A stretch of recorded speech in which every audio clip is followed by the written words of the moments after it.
अल्लाहुम्मा अल्लाह, क्या अल्लाह के साथ और इलाह भी है कि तुमको ज़मीन में खड़ा कर सके, तुमको तुम्हारी दुआ को कबूल कर सके, तुम्हारे तकलीफ़ को दूर कर सके।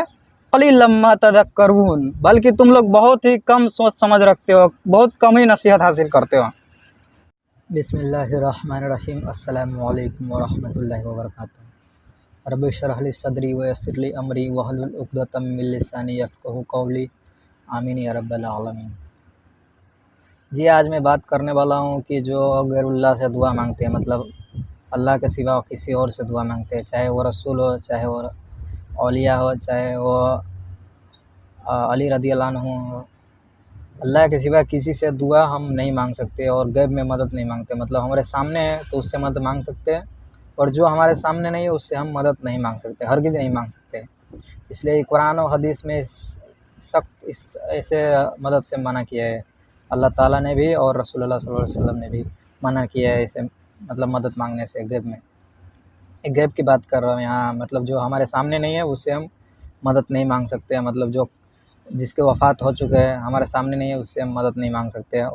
चाहे नबी हो, चाहे रसूल, चाहे अली रज़ियल्लाहु अन्हु हो। जैसे शिया पुकारते हैं अली रज़ियल्लाहु अन्हु को, और बरेली भाई सुन्नी जो अपने आप को कहते हैं अहले सुन्नत सुन्नी, वो पुकारते हैं अब्दुल कादिर जिलानी रहमतुल्लाह अलैह को, जो गौसे पाक के नाम से मशहूर है।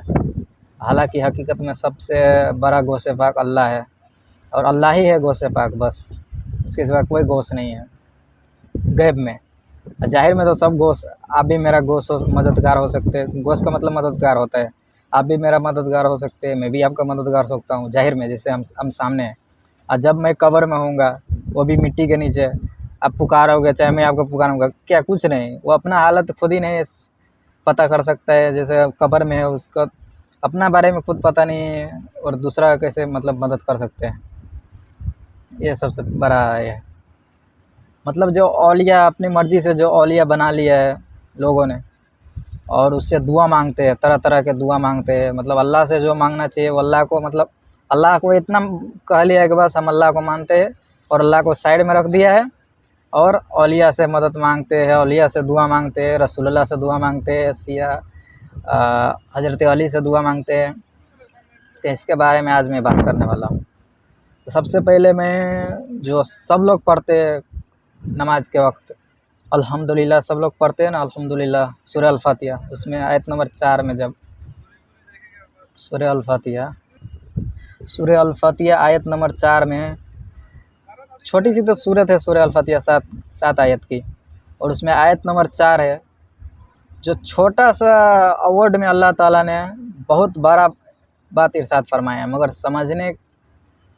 मतलब समझते हैं लोग, समझने की कोई बात नहीं, सब समझते हैं, मतलब जानबूझ के अपने भी बन रहे हैं और दूसरों के भी बना रहे हैं।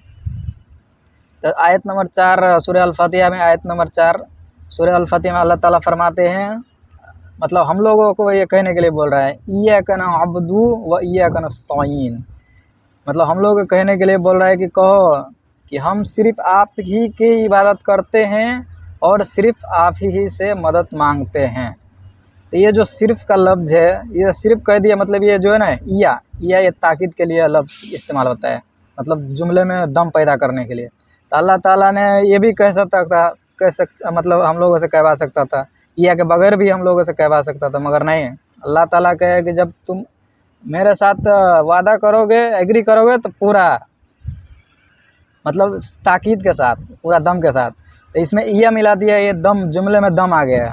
तो मतलब व इय्याका नस्तईन, मतलब हम सिर्फ़ आप ही से मदद मांगते हैं, और ये मुजारे का सीगा है, सबसे पॉइंट वाला बात है, ये मुजारे का सीगा है। मतलब इसमें तर्जुमा होगा, हम सिर्फ़ आप ही से मदद मांगते हैं और आप ही से मदद मांगेंगे, इसका तर्जुमा ये है। तो आप ये बता दीजिए कि सिर्फ़ का मतलब क्या होता है। सिर्फ़ का मतलब यही होता है ना, इंग्लिश में ओनली। तब जैसे हम लोग कह दिया कि जब हम लोगों से अल्लाह ताला कहलवा रहे हैं कि हम सिर्फ़ आप ही से मदद मांगते हैं और सिर्फ़ आप ही को इबादत करते हैं और आप ही से मदद मांगते हैं, तो इसका मतलब क्या, मतलब अल्लाह के सिवा किसी से मदद नहीं मांग सकते हैं। यहाँ बात भी हो रहा है गैब से, दुआ की बात हो रहा है, जब हम लोग दुआ करते हैं, दुआ की, और गैब में हम लोग किसी से मदद नहीं मांग सकते हैं, और मदद के लिए नहीं पुकार सकते, और दुआ किसी से नहीं मांग सकते हैं सिवाय अल्लाह के, सिर्फ़ अल्लाह से हम लोग दुआ मांग सकते हैं। और कुरान में सूरह नमल आयत नंबर 62, सूरह नमल आयत नंबर 62। अल्लाह ताला फरमाते हैं अम्मयुजीबुल मुत्तर्र इदा दाहु, भला बताओ कौन है कि जो मुश्किल परेशानी में गिरे हुए शख्स की दुआ को कबूल करता है जबकि वो उसके पुकारता है। वह यक्शिफुस्सू, और उसके तकलीफ़ों को दूर फरमा देता है।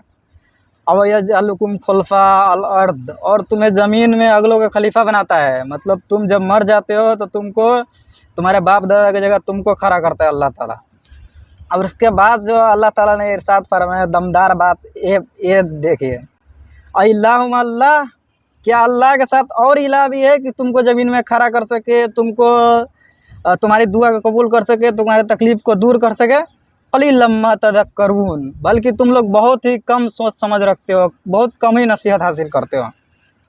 इस आयत के मतलब इस आयत के तहत जिसको भी आप पुकारोगे मदद के लिए, आपने उसको अल्लाह के साथ इलाह बना लिया। क्योंकि अल्लाह ताला ने क्या फरमाया है, अल्लाहुम्मा अल्लाह, क्या अल्लाह के साथ और इलाह भी है कि तुम्हारी दुआ सुन सकता है और तुम्हारे तकलीफ़ को दूर कर सकता है। क़लीलन मा तज़क्करून, तुम लोग बहुत ही कम सोच समझ रखते हो, मतलब दिमाग यूज ही नहीं करते हो। इसीलिए अल्लाह ताला ने सूरह अनाम, सूरह अराफ, ये बहुत सी सूरों में मतलब फरमाया है कि हमने इनको आँख दिया है, अकल दिया है, कान दिया है, ज़बान दिया है। मतलब ये लोग इसको यूज़ करके हक बात तक नहीं पहुँचते नहीं। मतलब जैसे यूज़ करना चाहिए इन लोगों को, आँख कान और अकल यूज़ करना चाहिए, उसको यूज़ करके हक बात तक पहुँचना चाहिए। तो ये लोग ये इसको यूज़ करके हक बात तक पहुँचने की कोशिश नहीं करते, मतलब हक इसको यूज़ नहीं करते जैसा यूज़ करना चाहिए। तो इसके बाद अल्लाह ताला क्या फरमा रहा है, कल अन्नाम बल हुम अदल, ये लोग जानवर की तरह है भर के इससे भी गए गुजरे हैं। कल अन्नाम बल हुम अदल, इसका मतलब होता है कि ये जानवर की तरह है। ये लोग जानवर जैसे चौपाई जानवर, गाय भैंस होता है ना, उसको बोलता है चौपाई अनाम। ये लोग जानवर की तरह है और इनसे भी गए गुजरे हैं। अल्लाह ताला फरमाते हैं जो अपना दिमाग आँख कान यूज करके हक बात तक नहीं पहुँचते हैं, चाहे वो मौलवी साहब हो, चाहे वो आम इंसान हो, कोई भी हो, ये सब के लिए, ये नहीं कि अलग से किसी के लिए, ये सब के लिए है।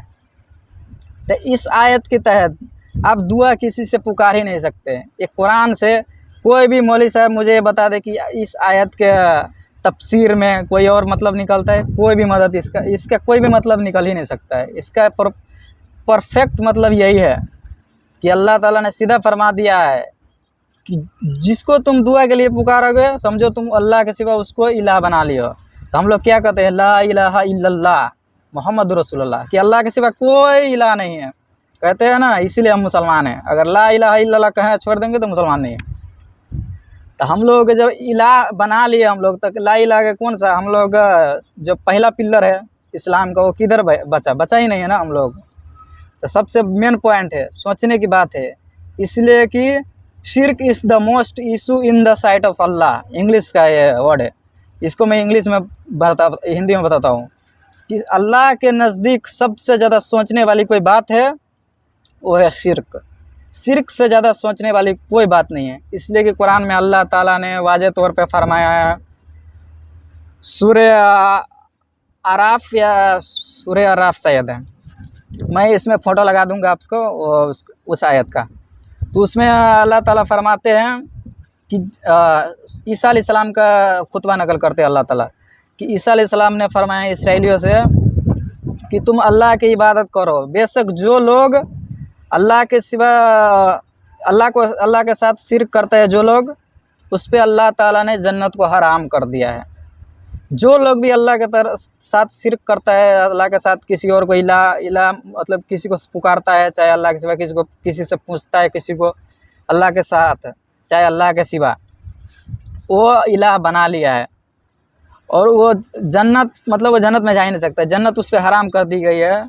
तो अल्लाह ताला जब बता रहा है कि जन्नत उस पर हराम कर दी गई है, तो आप कैसे आप जन्नत में जा सकते हैं। और रसूलुल्लाह की हदीस है कि रसूलुल्लाह सल्लल्लाहु अलैहि वसल्लम ने फरमाया, आपको ये हदीस आप सब के मुंह से सुनते हैं, मगर ये हदीस में सिर्फ दो ही बात बताया जाता है कि मेराज का हदीस है। जब मेराज में गए थे रसूलुल्लाह, उस टाइम का हदीस है। उस टाइम रसूलुल्लाह को क्या क्या मिला था, रसूलुल्लाह को मिला था 5 नमाज, सूरतुल बकरा को आयत 2 आखिरी आयत मिला था, और तीसरा मिला था, वो तीसरा कोई भी आलिम किसी को नहीं बताते हैं। वो तीसरा क्या था कि कोई भी बंदा अल्लाह के साथ शिरक नहीं करेगा, अल्लाह ताला उसे बख्श देगा, बख्श सकता है, बख्श देगा। उसमें ये अल्फाज है कि बख्श देगा, मतलब अल्लाह के साथ शिरक नहीं करोगे तो अल्लाह ताला तुम्हें बख्श देगा, उसमें ये अल्फाज है। और उसमें ये भी एक हदीस में ये भी अल्फाज है कि रसूलुल्लाह सल्लल्लाहु अलैहि वसल्लम फरमाते हैं कि अल्लाह ताला फरमाता है कि तुम आसमानों ज़मीन को भर दो, आसमानों ज़मीन को गुनाह से भर दो, और तुम्हारे गुनाह में शिरक नहीं हुआ तो अल्लाह ताला तुम्हें इस कदर मगफिरत के साथ क़यामत के दिन मुलाकात करेगा, मगफिरत के साथ मुलाकात करेगा तुमसे। इतनी बड़ी बिशारत देता है अल्लाह ताला शिरक से बचने के लिए। मगर हमारे बरेलवी भाई, सुन्नी भाई, हमारे उलमा एक दिन भी शिरक के बारे में तकरीर नहीं करता है। क्यों? उसे पता है कि मैं शिरक में मुब्तला हूँ, उसे पता है, मगर वो घुमा घुमा के बात करेगा, आपको जीतने नहीं देगा। जवाब नहीं देगा मतलब घुमाएगा शिरक। और एक हदीस और सुना देता हूँ कि रसूलुल्लाह सल्लल्लाहु अलैहि वसल्लम ने फरमाया कि हर नबी को एक दुआ मिला था, मगर हर नबी ने दुनिया में वो दुआ कर लिया, दुआ को पढ़ के और कसबा लिया। मगर जब मुझे दुआ मिला था, रसूलुल्लाह फरमाते हैं, जो मुझे दुआ मिला था उसको मैं बचा के रखा हूँ अपने उम्मती के लिए। और इस दुआ का फ़ायदा हर इंसान को होगा, हर इंसान को, उस इंसान को नहीं होगा जो शिरक कर लेगा। जिस पे कुरान ने मेरे दुआ से हर इंसान को फ़ायदा मिलेगा, हर उम्मती को, इंसान वाला गया उम्मती को, मेरे हर उम्मती को फ़ायदा होगा, हर उम्मती सिफारिश करूँगा हर उम्मती को। मगर उस उम्मती का सिफारिश नहीं होगा जिसको कुरान ने रोक लिया है। Shirk is the most issue in the sight of Allah, कि जिसको कुरान ने रोक लिया है मैं भी उसको मतलब जन्नत में नहीं ले जा सकता। रसूल अल्लाह फरमा रहे हैं कि जो कुरान ने जिसको रोक लिया है उसको मैं भी जन्नत में नहीं ले जा सकता। किसको कुरान ने रोक दिया है? कि हराम कर दिया है, जिसने शिरक किया उस पे जन्नत हराम। तो किस पे? जो शिरक किया उस पे जन्नत हराम। तो कुरान रोक दिया है शिरक करने वाले को, जन्नत हराम कर दिया है। वो रसूल अल्लाह के सिफात पे सिफारिश करेगा फिर भी वो जन्नत में नहीं जा सकते। ठीक है, तो यही था मेरा आज का गुफ्तगू। ठीक है, ख़त्म करता हूँ। अस्सलामु अलैकुम वरहमतुल्लाहि वबरकातुहू। जज़ाकल्लाह खैर।